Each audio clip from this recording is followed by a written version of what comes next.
الحمدللہ رب العالمین والصلاة والسلام علی سید المرسلین اما بعد فاعوذ باللہ من الشیطان الرجیم بسم اللہ الرحمن الرحیم. پڑھیے الصلاة والسلام علیک یا رسول اللہ وعلی آلک واصحابک یا حبیب اللہ. الصلاة والسلام علیک یا نبی اللہ وعلی آلک واصحابک یا نور اللہ.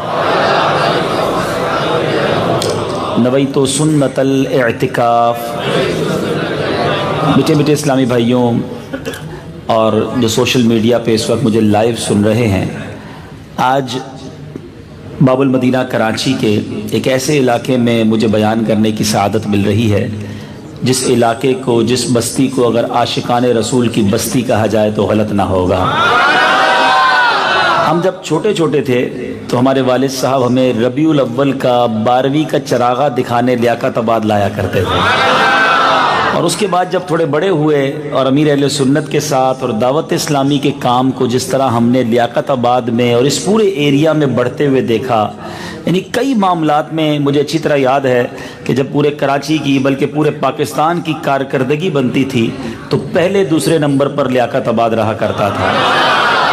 اور مجھے اندازہ نہیں تھا کہ اتنی بڑی تعداد میں اسلام بھائی جمع ہوں گے. اچھا، میں ابھی تھوڑی دیر پہلے کورنگی میں تھا. کورنگی والوں کا بھی عشق رسول بڑا ہی کمال کا ہے، تو وہاں بھی مسجد کا افتتاح تھا، تو عشاء کی نماز، پہلی عشاء کی نماز وہاں آج ادا کی گئی مسجد میں. تو وہ سعادت تھی میرے لیے، وہاں گیا اور اب وہاں سے یہاں آیا ہوں. اور میں اس لیے آج زیادہ خوشی ہو رہی ہے کہ ایک شاگرد کو اگر استاد صاحب کے سامنے بیان کا موقع ملے تو تھوڑا سا کنفیوژن بھی ہوتی ہے. یہ وہی استاد صاحب ہیں جو ہمارے سبق میں ہماری غلطیاں پکڑتے تھے، ہمیں سیدھا کرتے تھے، اور آج بیان ہمارا سن رہے ہیں. بڑی شفقت فرماتے ہیں مجھ پر.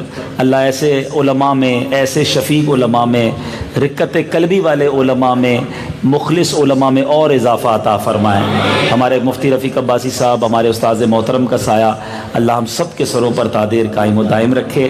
اور سعید بھائی کی بات نہ کروں تو غلط نہیں ہوگا. میں اللہ کی رحمت سے جب بھی پاکستان میں ہوتا ہوں، کراچی میں ہوتا ہوں، تو روزی کہیں نہ کہیں یا تو پروگرام ہوتا ہے مدنی چینل پر یا کہیں بیان کرتا ہوں.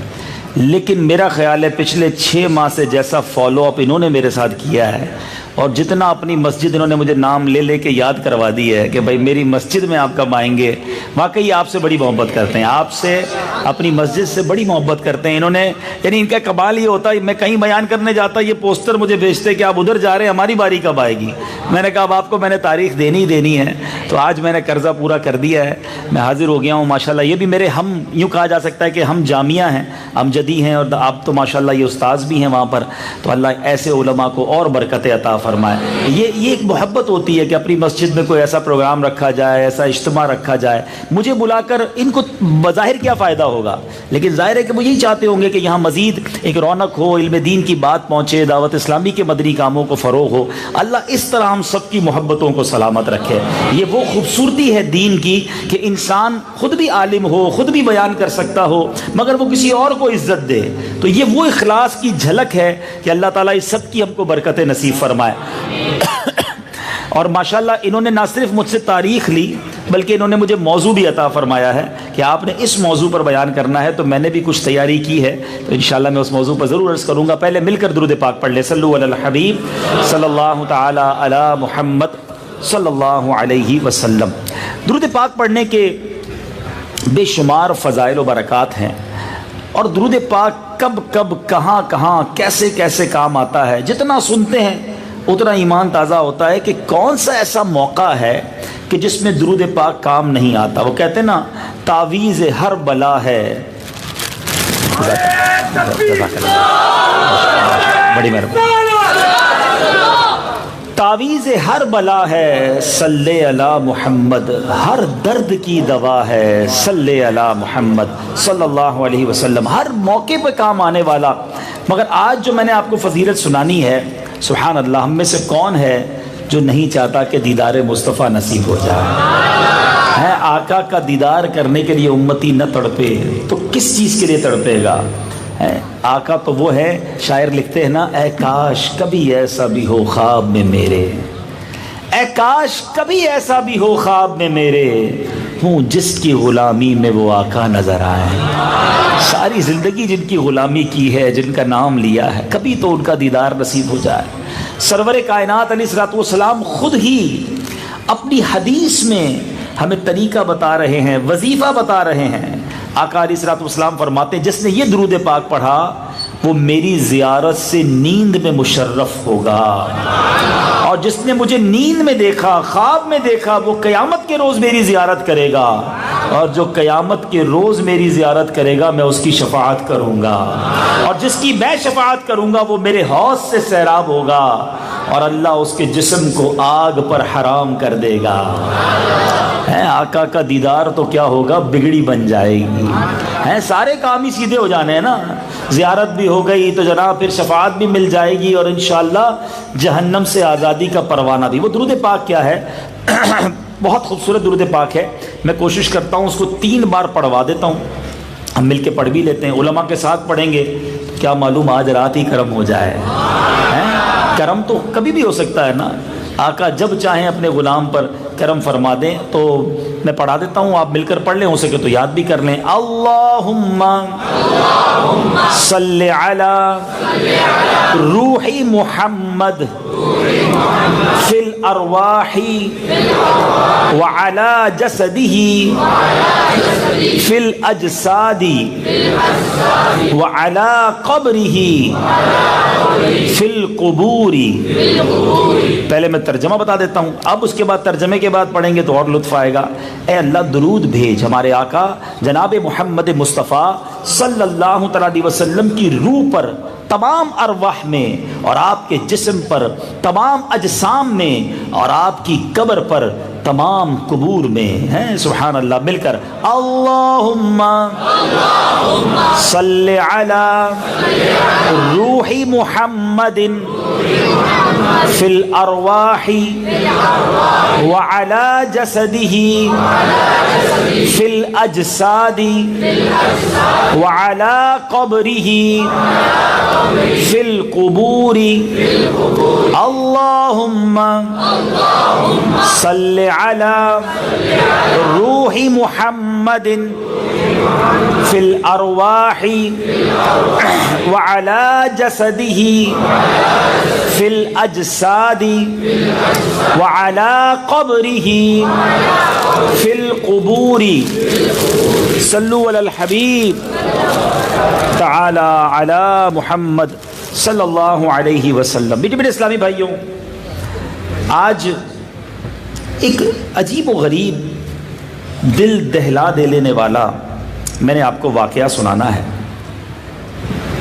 حضرت سیدنا حارث علیہ رحمۃ اللہ المنان فرماتے ہیں کہ میں قبرستان جایا کرتا، قبر والوں کے لیے دعائیں کرتا، ان کی مغفرت کے لیے دعائیں کرتا، اپنی آخرت کے بارے میں بھی غور و فکر کرتا تاکہ میں بھی نصیحت حاصل کروں. قبرستان جو ہے نا وہ بہترین نصیحت ہے.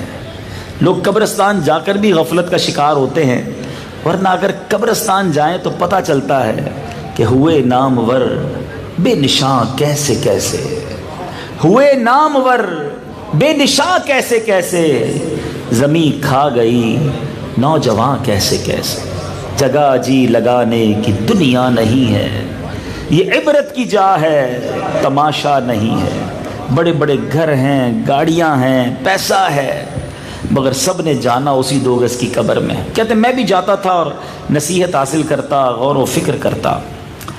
ایک بار میں قبر والوں سے خود ہی بات کرنے لگا کہ اے قبر والوں، دنیا سے تمہارے نام و نشان مٹ چکے ہیں لیکن تمہارے گناہ نہیں مٹے. تم نے بوسیدہ گھروں میں ڈیرے لگا لیے ہیں، بس تمہارے پاؤں ورم زدہ ہیں. بس میں روتا رہتا. اس کے بعد ایک گنبد کی طرف چلا جاتا اور ایک قبر کے پاس جا کر سو جاتا. روز قبر والوں کو خود ہی کہتا، خود بھی اپنے اوپر گویا سبق لیتا. کہتے ایک مرتبہ میں قبر کے پاس سویا تھا کہ اچانک میں نے صاحب قبر کو دیکھا، جو قبر کے اندر تھا مردہ، اس کو دیکھ لیا نیند میں کہ اس کی گردن میں زنجیریں ہیں، آنکھیں نیلی ہیں، چہرہ سیاہ ہو گیا، اور وہ کہہ رہا ہے کہ ہائے میری بربادی، ہلاکت، اگر دنیا والے مجھے دیکھ لیں تو کبھی رب کی نافرمانی نہ کریں کہ میرا ایسا حال ہو گیا ہے. کوئی ہے جو میرے گھر والوں کو بتائے کہ میری حالت کیا ہے، میری فریاد سنیں۔ سیدنا حارث فرماتے ہیں کہ جب میں بیدار ہوا تو بڑا ڈرا ہوا تھا، خوف زدہ تھا، عذاب قبر کو اپنی آنکھوں سے دیکھا تھا۔ کہتے ساری رات اسی گھر چلا گیا اور ساری رات یہی سوچتا رہا کہ کیسا عذاب تھا اس قبر والے پر۔ اب جناب کہتے ہیں میں دوسرے دن پھر وہاں گیا، کسی کو نہیں پایا، پھر سو گیا۔ اب جب آنکھ کھلی تو دوبارہ دیکھا کہ قبر والے کو اب چہرے کے بل گھسیٹا جا رہا ہے۔ وہ کہتا ہائے ہلاکت، دنیا میں میرے اعمال برے اور طویل عمر تھی، مجھ پر اللہ سخت ناراض ہے، اگر رب نے مجھ پر رحم نہ کیا، مجھے عذاب سے نہ بچایا تو میرے لیے ہلاکت و بربادی ہے۔ کہتے ہیں دوبارہ اٹھا، پھر خوف زدہ تھا، ڈر گیا تھا، اپنے گھر چلا گیا، رات بسر کی۔ صبح ہوئی تو میں پھر اس قبر کے پاس گیا کہ شاید کوئی قبر والوں کے پاس، اس قبر والے کے پاس کوئی آئے، اس کی قبر کی زیارت کو آئے تو میں اس کو بتاؤں کہ تمہارے مردے کا کیا حال ہے۔ پھر میری آنکھ لگ گئی، تیسری بار اس قبر والے کو دیکھا کہ اب اس کے قدموں سے اس کو باندھا جا رہا ہے اور وہ کہہ رہا ہے دنیا والے مجھ سے کتنے بے خبر ہو گئے، مجھ پر عذاب بڑھایا جا رہا ہے، اسباب اور ہیلے سب منقطع ہو گئے، رب مجھ سے ناراض ہے، مجھ پر رحمت کے دروازے بند ہو گئے ہیں، ہلاکت ہے مجھ پر اگر میرے رب نے اب مجھ پر رحم نہ کیا۔ کوئی پرسان حال نہیں تھا، گویا اس مردے پر روز عذاب بڑھایا جاتا۔ کہتے میں جب نیند سے بیدار ہوا، اب میں لوٹنے کا ارادہ کر رہا تھا کہ 3 بچیاں جو ہیں وہ اس قبر کے پاس آئیں اور آ کر گویا اپنے والد کی قبر پر فاتحہ پڑھنے لگی۔ میں نے چھپ کر سنا کہ اب دیکھوں یہ بچیاں کیا کرتی ہیں، غور سے سننے لگا۔ تو سب سے چھوٹی لڑکی آگے بڑھی اور کہتی ہے قبر کے پاس، السلام علیکہ، اے بابا جان آپ نے صبح کیسے کی، اپنی آرام گاہ میں آپ کیسے ہیں، آپ کی خبر گیری کرنا ہم سے منقطع ہو گیا، ہمیں بہت غم ہے، آپ سے ملنے کا بہت شوق ہے۔ وہ بہت روئی۔ اس کے بعد دونوں اور بیٹیاں بھی اسی طرح والد سے بات کرتی رہیں، پرانی باتیں یاد کرتی رہیں، روتی رہیں۔ سیدنا حارث کہتے جب میں نے ان کی بچیوں کی باتیں سنی تو مجھے بھی رونا آ گیا۔ میں قریب گیا اور بچیوں سے کہا کہ میں اس قبر میں رہنے والے تمہارے باپ کے اعمال کو دیکھ کر دکھ میں مبتلا ہو گیا ہوں، اور برے اعمال کے سبب جو اسے عذاب ہو رہا ہے میں تمہیں بتانا چاہتا ہوں کہ اس کو کتنی تکلیف ہو رہی ہے، اور میں بہت خوف زدہ ہو گیا ہوں۔ ان بچیوں نے کہا کہ ایک اللہ کے نیک بندے بتائیے آپ نے کیا دیکھا ہے۔ حضرت حارث کہتے ہیں میں 3 دن سے آ رہا ہوں، زنجیروں کی آوازیں سنتا ہوں، تمہارے والد کو گھسیٹا جاتا دیکھتا ہوں، ان کی چیخو پکار سن رہا ہوں۔ اللہ اللہ، جب یہ باتیں بچیوں نے سنی زاروں کتار رونے لگی اور کہنے لگی کہ اب ہم اللہ کی بارگاہ میں گریہ وزاری کریں گے، خوب دعائیں کریں گی، ہم مزے کرتے رہے اور ہمارے والد کو قبر میں عذاب دیا جا رہا ہے۔ سیدنا حارث فرماتے ہیں کہ میں گھر لوٹا، رات گزاری، جب صبح ہوئی قبر کے پاس گیا، اس کے حالات پر غور کرنے لگا، پھر مجھے نیند آئی، اب دیکھا تو قبر والا حسین و جمیل چہرے میں ہے، اب دیکھا تو اس کا لباس جنتی لباس میں بدل چکا ہے، اس کے پیر میں سونے کے جوتے ہیں، اس کے پاس غلام موجود ہیں۔ میں نے کہا کہ اے اللہ کے بندے تم کون ہو؟ تو وہ مردہ جو کہتا ہے کہ میں وہی ہوں جس کو 3 دن سے آپ عذاب میں گرفتار دیکھ رہے ہیں، میرے معاملات سن کر آپ غمگین ہو گئے، اللہ آپ کو جزائے خیر دے کہ آپ نے میری ساری باتیں بچیوں کو بتا دی، میری بیٹیوں کو بتا دی۔ اللہ اکبر۔ کہا پھر یہ سب ہوا کیسے؟ کہا میری بیٹیاں گھر گئیں، ساری رات آنسو بہائے، اللہ کی بارگاہ میں بہت گریہ وزاری کی، اپنے رخساروں کو زمین پر لگا دیا، اپنے مرحوم باپ کے لیے رو رو کر دعائیں کی۔ اللہ کریم، رب کریم نے میری بچیوں کی دعا کو سن لیا، ان کی اچھی دعاؤں، نیک تمناؤں، التجاؤں کو رب نے قبول کیا، اور مجھے آگ سے آزاد کر کے رب عز و جل نے مجھے نبی پاک کا جنت میں پڑوس عطا فرما دیا۔ اللہ اللہ۔ اب وہ باپ کہتا ہے دیکھو پھر میری بیٹیوں سے مل کے بتا دینا کہ تمہارے بابا جان کا کام بن گیا ہے، وہ ابھی بھی رو رہی ہوں گی، وہ ابھی بھی غمزدہ ہوں گی۔ حضرت حارث کہتے ہیں میں پھر قبرستان گیا، اب جب میں ادھر جاتا ہوں اور میں نے وہاں جا کر دیکھا تو پھر وہ بچیاں آئیں اور میں نے ان کو بتا دیا کہ تمہارے بابا جان کی جو اب کیفیت ہے وہ بدل چکی ہے، مگر میرے میٹھے اسلامی بھائیوں وہ بچیاں بھی عجیب تھیں۔ اللہ اکبر، جب ان کو بتایا گیا تو سبحان اللہ وہ بچیاں بھی اللہ کی بارگاہ میں عجیب طریقے سے التجا کرتی ہیں۔ ایک کہتی ہے اے اللہ، اے گردنوں کو عذاب سے آزاد کرنے والے، میری مصیبت بھی دور کر دے، میرے دل سے بھی تمام شکوک و شبہات مٹا دے، اے وہ ذات جس نے مجھے سہارا دیا جب میں لڑ کھڑا گئی، میرے دل کو اپنے ذکر سے آباد کر دیا ہے، اب مجھے میرے والد سے ملا دے۔ ایک ایک کر کے تینوں بہنوں نے اللہ کی بارگاہ میں التجائیں کی، اور وہیں وہ دھڑام سر کے گری اور ان کی روح بھی دنیا سے چلی گئی، وہ بھی دنیا سے پرواز کر گئی اور وہ بھی دنیا سے چلی گئی۔ میرے میٹھے اسلامی بھائیوں، اس واقعے سے دو تین باتیں سیکھنے والی ہیں۔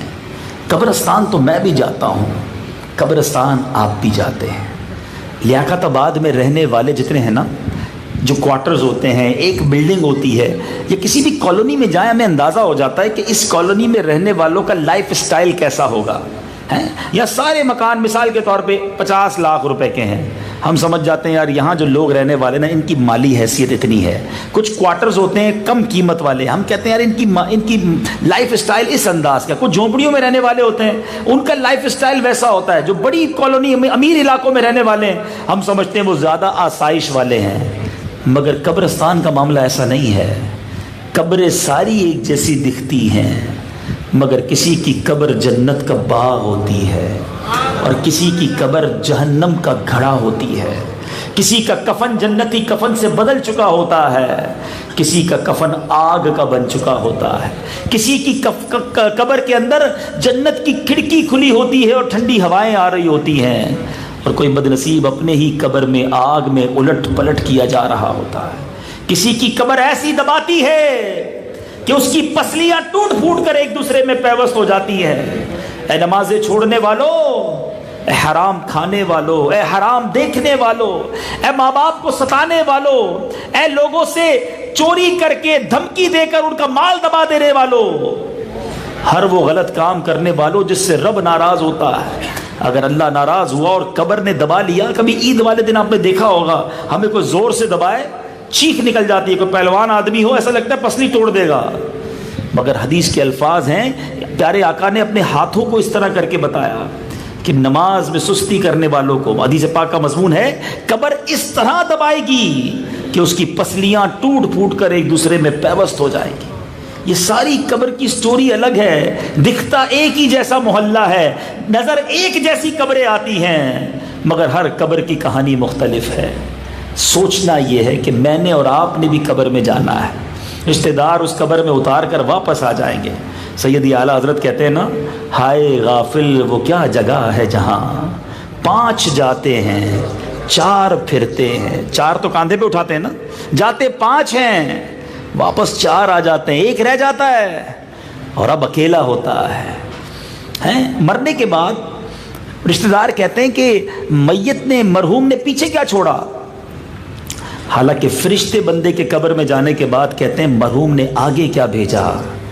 ساری زندگی کوشش کرتے رہے کہ پیچھے کچھ اچھا چھوڑ جائیں، کاروبار، نوکری، ڈبل شفٹ، دن رات کام کیوں کر رہے ہیں آپ، مجھے بتائیے نا، کہ دنیا اچھی ہو جائے، بچوں کے لیے کچھ چھوڑ جاؤں۔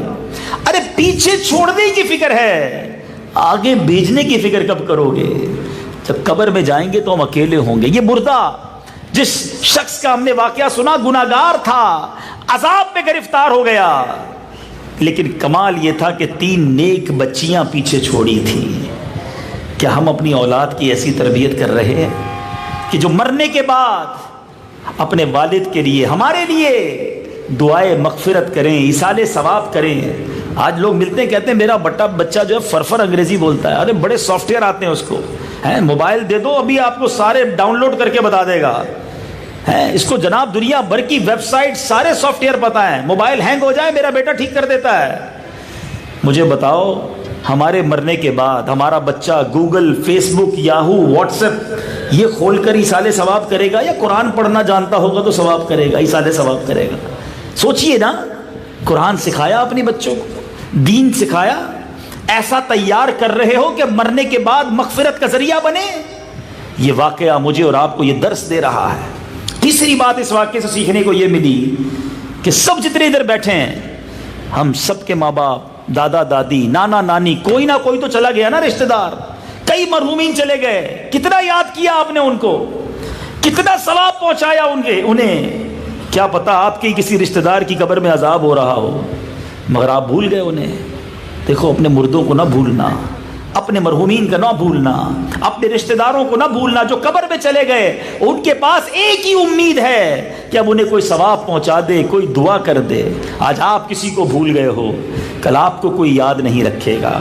اگر آپ اپنے بچوں کی تربیت کرنا چاہتے ہیں نا تو اپنے بچوں کو لے جائیں، اپنے دادا دادی کی، اپنے والد جو دنیا سے رشتہ دار چلے گئے ان کی قبر پہ لے کے جائیں.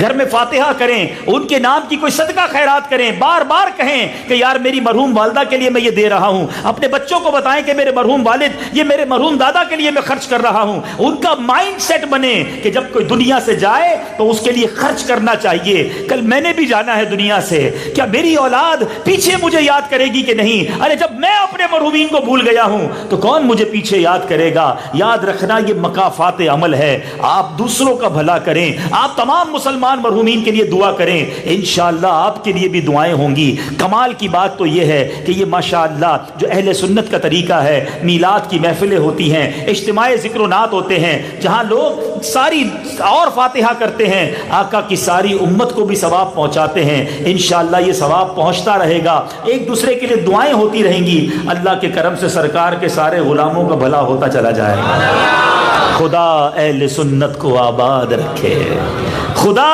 اہل سنت کو آباد رکھے. محمد کا میلاد ہوتا رہے گا انشاءاللہ. اب ایک اور بات جو یہاں بتانی ہے، بیٹیاں یہ اللہ کی کتنی بڑی نعمت ہے. بیٹیاں یہ والدین کے لیے کس قدر بڑا سرمایہ ہے. پہلے کچھ آپ کو میں اسلام سے پہلے کا وقت بتاؤں کہ پہلے لڑکیوں کے ساتھ کیا ہوتا تھا. اگر مجھے اسلامی بہنیں، کیونکہ یہ بیان سوشل میڈیا پر لائیو جا رہا ہے اور بعد میں ہو سکتا ہے یہ مدنی چینل پر بھی کچھ چلایا جائے، وہ عورتیں، وہ خواتین جن کے ذہنوں میں یہ بات ڈالی جا رہی ہے انفارچونیٹلی سازش کے تحت کہ اسلام میں، اسلام کے آنے کے بعد عورتیں محدود ہو گئی ہیں، عورتوں کے حقوق کم کر دیے گئے ہیں، عورتوں کی زندگی مشکل ہو گئی ہے. شاید ان کو تاریخ نہیں پتا. آؤ میں بتاتا ہوں. جب نبی پاک علیہ الصلوۃ والسلام اس دنیا میں ظاہری طور پہ تشریف نہیں لائے تھے، کیسی ظلمت تھی، کیسا اندھیرا تھا، کیسی بربریت تھی کہ اس زمانے میں کیا ہوتا کہ لڑکیوں کے ساتھ جانوروں سے زیادہ برا سلوک ہوتا تھا. پیدا ہوتے ہی زمین میں دفن کر دیا جاتا تھا. معاشرے میں بیٹی کی پیدائش کو اچھا دفن کیوں کرتے تھے؟ What is the reason behind this? وجہ کیا تھی؟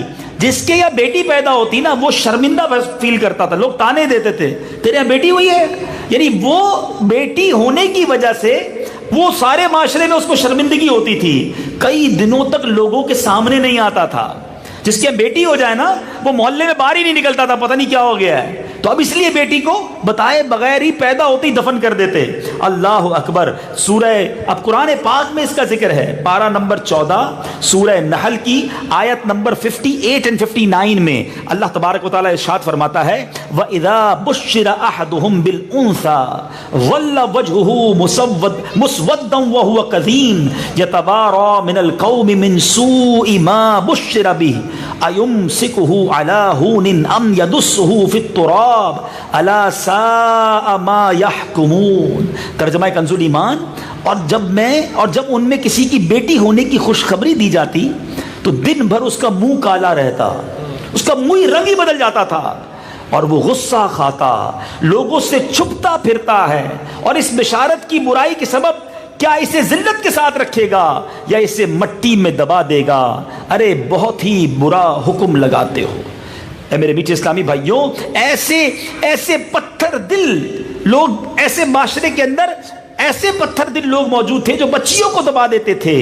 مگر ایسے رحم دل لوگ بھی تھے اس زمانے میں کہ جب اس معاملے کو دیکھتے تو آنسو بہاتے, کوشش کرتے. سبحان اللہ, فاروق اعظم رحمت اللہ, حضرت سیدنا فاروق اعظم رضی اللہ تعالیٰ عنہ کے چچا زاد بھائی حضرت سیدنا سعید بن زید رضی اللہ تعالیٰ عنہ کے والد زید بن عمر بن نفیل کو جب پتا چلتا کہ فلاں کے ہاں لڑکی پیدا ہوئی ہے اور وہ اس کو زندہ دفن کرنا چاہتا ہے, دوڑ کر اس کے پاس جاتے, اس کی بچی کی پرورش کرتے اور اس کی شادی کے اخراجات کی ذمہ داری اٹھا لیتے. اس طرح اس ننھی کلی کو مسلنے سے پہلے ہی بچا لیا کرتے. مگر یہ چند لوگ تھے, لیکن اس زمانے میں یہ معمول تھا کہ بچی پیدا ہوئی اسے زندہ دفن کر دو. اچھا, یہ اس بچی کو دفن کرنے کا معاملہ کیوں ہوا, اسٹارٹ کدھر سے ہوا, یہ رسم کیسے شروع ہوئی, ذرا سنیے گا. عہد جاہلیت میں یہ ایک رسم تھی کہ لوگ بڑی فخریہ طریقے سے اپنی بیٹی کو دفن کرتے تھے. اس کی وجہ کیسے, آغاز کیسے ہوا کہ ربیہ قبیلہ پر ان کے دشمنوں نے ایک بار حملہ کیا اور وہ ربیہ کے سردار کی بیٹی کو اٹھا کر لے گئے. جب دونوں قبیلوں کے درمیان کچھ عرصے کے بعد صلح ہوئی تو اس لڑکی کو بھی واپس کر دیا گیا اور اسے اختیار دیا گیا کہ واپس والد کے پاس چلی جائے یا قید کے دوران جس شخص کے پاس رہی تھی اس کے پاس چلی جائے. تو اس لڑکی نے کیا کیا کہ والد کی بجائے واپس ادھر جانا ہی پسند کیا جدھر وہ رہتی تھی. والد کے پاس زیادہ سختی لگ رہی تھی اسے. اب جب اس کے والد کو یہ پتا چلا کہ یہ بیٹیاں اس طرح ہمیں سب کے سامنے شرمندہ کر دیں گی, تو رسم ہی بنا دی گئی کہ بیٹی پیدا ہو اور اسے دفن کر دیا جائے, نہ رہے زندہ, نہ کبھی زندگی میں شرمندگی کا باعث بنے. میرے میٹھے اسلامی بھائیوں, ایسے ایسے واقعات ہوا کرتے تھے. یہ تو تھا زمانہ جاہلیت کا دور, اور اس دور میں کیسے کیسے واقعات ہوئے. خود صحابہ کرام علیہم رضوان نے نبی پاک علیہ الصلوۃ والسلام کے سامنے اپنے واقعات بیان کی. چنانچہ سنیے, ایک شخص نے بارگاہ رسالت میں کیا عرض کی, کہتا حضور ہم زمانہ جاہلیت میں بت پرست تھے, اپنی اولاد کو مار ڈالتے تھے. میری ایک بیٹی تھی, جب میں اسے بلاتا تو خوش ہوتی تھی. ایک دن میں نے اسے بلایا, خوشی خوشی میرے ساتھ آ گئی, اپنی بیٹی کو لے کر میں چلا. ہم نزدیک ہی ایک کنویں پر پہنچے, میں نے اس کا ہاتھ پکڑا اور کنویں میں پھینک دیا. وہ روتی رہی, وہ چلاتی رہی, ابو جان ابو جان. مگر میں آقا وہاں سے واپس چلا آیا, میں نے مڑ کر اپنی بیٹی کو نہیں دیکھا. وہ بیٹی خوشی خوشی تیار ہو کر میرے ساتھ چلی تھی کہ آج میں اپنے ابو کے ساتھ گھومنے جا رہی ہوں. یا رسول اللہ, میں اپنی بیٹی کو کنویں میں پھینک آیا, وہ مجھے چلا کر پکارتی رہی, میں مڑ کر نہ گیا. آقا نے جب یہ سنا تو نبی پاک کی آنکھوں سے بھی آنسو جاری ہو گئے. پیارے آقا علیہ الصلوۃ والسلام بھی رونے لگ گئے. مگر کرم دیکھو, اسلام کی مہربانی دیکھو.